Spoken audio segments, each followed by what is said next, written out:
Hopefully I got this at the right time and the screen doesn't go out. That's my fear. There it is. Look at that. It's time for the 2:30 show. So welcome to this week. We only had one comment, and it's going to be on Jonah's story. Just heads up, because you asked a question specifically to him. Once again, we'd love to get to 5 unique comments, and if there's a reward you all want for that, just put it in the comments below. And I'll go ahead and start with my story. You saw Matt going to grab his there. I've been handing them out a little bit earlier to help make the edits a little smoother, because there's less mistakes if you know generally what you're about to chat about, but nobody knows until about an hour before we get started. So what we're going to be starting with is yet another line of Magic the Gathering cards. So you may know that Magic the Gathering has all sorts of different ways of releasing their cards. There's like secret lair drops, there's pre-release, set boosters, collector boosters, all these million different ways, and they've added yet another one. So Wizards of the Coast has announced a new solution for bringing Universe Beyond content to digital platforms with the introduction of the Through the Omen paths. These are special digital release offers which will be reimagined versions of the Universe Beyond cards, complete with new art, names, and creative treatments while maintaining the same mechanics as their tabletop counterparts.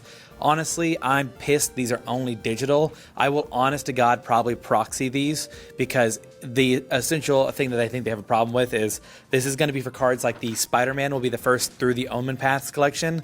And what I believe it is they couldn't get the license for digital cards, forever, to have the Spider-Man image on it. So I think because of that, the Magic Online versions will all be in-universe. Cool Magic cards with the same mechanics. While meanwhile, everyone in paper will have to play Spider-Man Neighborhood Friend instead of getting to play, Narset Friend of the Neighborhood or whatever you want to call it. Just something that's in-universe. In the fantasy game, I'd prefer to stick to fantasy. That's my take. I totally get it if you will like, Avatar, Final Fantasy. If it was Lord of the Rings, again, or if it was Elden Ring, you wouldn't be hearing me complain, so it's whatever. This will just ensure that digital Magic formats remain consistent without needing to add every Universe Beyond set directly to Arena or Magic Online. Going forward, only Universe Beyond sets not coming to digital platforms will receive a Through the Omen Paths version. For 2025, Final Fantasy and Avatar Last Airbender sets will be available online, but Marvel Spider-Man will not. Like I said, I bet it's easier to negotiate for Final Fantasy since it's a video game and people are already making content on it, and Avatar versus something extremely more licensed like Spider-Man and Marvel. So instead, these will be represented through the Omen Paths, different releases, and this will be arriving on September 23rd. And then a little question for you all, and for me, is for when have you been screwed over by a console exclusive or an item only being sold in an area that you're not in? I think for me, one of the most frustrating ones was Bloodborne at the time of release, because I was into Souls games and getting more into them, because now I've tried to go back and play it, but that 30 FPS lock or 60 FPS lock, and that's 30, yeah, because it just looks weird. Your first Blood Souls game is always going to be the hardest. It's going to be the one that you remember taking the most time because you're having to learn all the systems. By the time I got to Bloodborne, it was a little too easy on the parts that I got through, but navigating that stupid city made me so angry, I just gave up because I was killing bosses so fast that I didn't have to rerun paths, so I kept getting lost. So it was kind of a lot of fun because I was feeling cool stomping through a Souls game until it got really frustrating getting lost in a Souls game. So let me get the next person up here. Oh, also, if I didn't say it, this is the date. Sup? We got to pause for a second. What is this man printing out over here? What could be so urgent? Is this What's coming at you, Lansing Air? All right, so this is use of company ink, by the way. Well, okay. Yeah. All right. There you go. Okay. Oh, Oh, yeah. Where is it? Oh, there's Where's the little hand? Oh yeah, it does have a little hand. Whoa. What is this information? What? Why don't you let this film behind? He already has the script, but he left it right here, so I'll put it on top. Yeah. The most horrendous chat room is now down. 4chan has suffered a major hack that reportedly exposed its source code. The image posting board is a cesspool of the internet. It is the cesspool of the internet, I will say. However, attempting to access the site as of April 22nd results in a server not found message. There are several popular but unverified rumors claiming that the 4chan leak includes the emails belonging to moderators, and that it could be the result of the forum running on a long unpatched software dating back to 2016. It is a social hub for some of the more eccentric Eclectic. For some of the more eclectic and degenerate of the internet, and with nowhere to post anonymous hacking propaganda and their obscure political views, many are wondering where they will end up.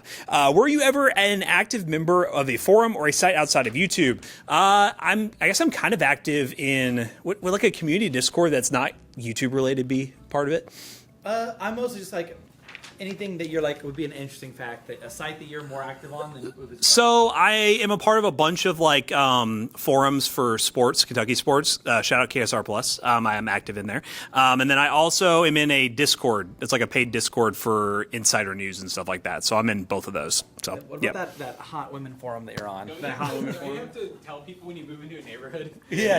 Isn't that a list or a forum you're on? Something like that? All right, so my article, which I feel like kind of resonates with what we do, the tariff price creep begins. So I'll read what this has to say, and then I'll have my own input. But Logitech has quietly raised their prices of several of its They have quietly raised the prices of several of their popular products due to ongoing effects of tariffs introduced during the Trump administration. YouTuber Cameron Daughtry highlighted the trend, noting price hikes of up to 25% on the flagship items. I have not seen this video, but it sounds interesting. While some discounts will still be found, particularly on Amazon. Of course, they got warehouses like full of parts, guys. I mean, they got. Sometimes it's going to take a while to see, price hikes in certain products. So you can still see some original prices on places like Amazon. What are you doing? These increases aren't across the board, though, but they're noticeable in things like the MX Keys S keyboard now, which cost $130, which is up 18%. The MX Master 3S, that's one I know. That rose 20%. That mouse has always been kind of expensive. So it's sitting at $120. And then the K400 Plus wireless touch keyboard, which was $28, is now $35. I mean, in terms of percentages, that's a pretty big increase. So this isn't a blanket markup. It's a sign of likely more companies doing the same. So yeah, I mean, we've seen it a ton already with PC parts. The more expensive items, and honestly, well, even the cheaper stuff, doesn't matter. You're seeing the prices go up across the board. We'll see how the whole tariff war keeps going. Hopefully, eventually that ends or we figure something out. Otherwise, it's going to be a pretty sucky couple years probably as prices just keep rising, especially on our imported goods. And so what item do we buy regularly that is way too expensive? I mean, that's an easy choice. I would definitely say graphics cards. I have not seen these markups a ton in like stores yet. Like when I go to Walmart, Lowe's, those places, everything feels about the same. I will say whenever I'm buying online though, so graphics cards, CPUs, some like motherboards even, I'm definitely seeing some price hikes, and you can really see it in the places overseas. Like if you buy from AliExpress, for example, a lot of those CPUs and bundles and stuff are getting more expensive. So I definitely recommend if you're thinking about buying something, just go ahead and do it. This is an insane camera angle. Hello, everyone. My name's Jonah, and today my story is Oblivion Remaster. I'm so glad I got the story. So, if any of you guys did not hear, I'm sure you guys have, but Oblivion has had a reveal trailer to show off its new look and features. The behind-the-scenes look features comparison shots between the original look of the game and then the new look on Unreal Engine 5. And they made a few decisions in the game as well to leave in some fun, charming voice lines and things like that from the original recordings to keep the nostalgia of the game alive, all while redoing it and making it modern and enjoyable in the modern day. So again, the game was remastered on Unreal Engine 5, and let's see here. Features all the mainstays of the engine, such as a wholly improved lighting, the ability to run on most hardware, and they also created a new facial mesh that allows for improved mouth movement regardless of whether it is a human or Argonian speaking. So I actually have never played I've never played Oblivion before, but I have played Elder Scrolls V, so I'm very excited to try out Oblivion in its remastered state, since I would have never gone to Elder Scrolls 4, the original, since I just can't go that far back in graphics. Skyrim's even enough for me to be a little bit of a hard time getting through it. Even the more remastered version, I feel like it needs a little more in my opinion, but. The trailer ended with a surprise announcement that the game is not only coming, but it is available right now at the price of $49. And this includes the DLC. However, they do have an optional armor and weapons available with the deluxe edition for $10 more. So, if you've never gotten the chance to dive into the Oblivion universe, then now is your chance. What was my most formative game? Yeah, like a game that you played when you were younger that you think really set your tastes. The most formative game probably for me was Midnight Club, Los Angeles. It really kind of shot me into the car world, and I always was fascinated about cars since then, And I think from there, I developed my car hobby. So that's probably the most formative game for me outside of just like what kinds of games I play now. And then 97 Buckeye Guy asked me, the question is for Jonah, since he seems to be both a Baldur's Gate and Red Dead fan.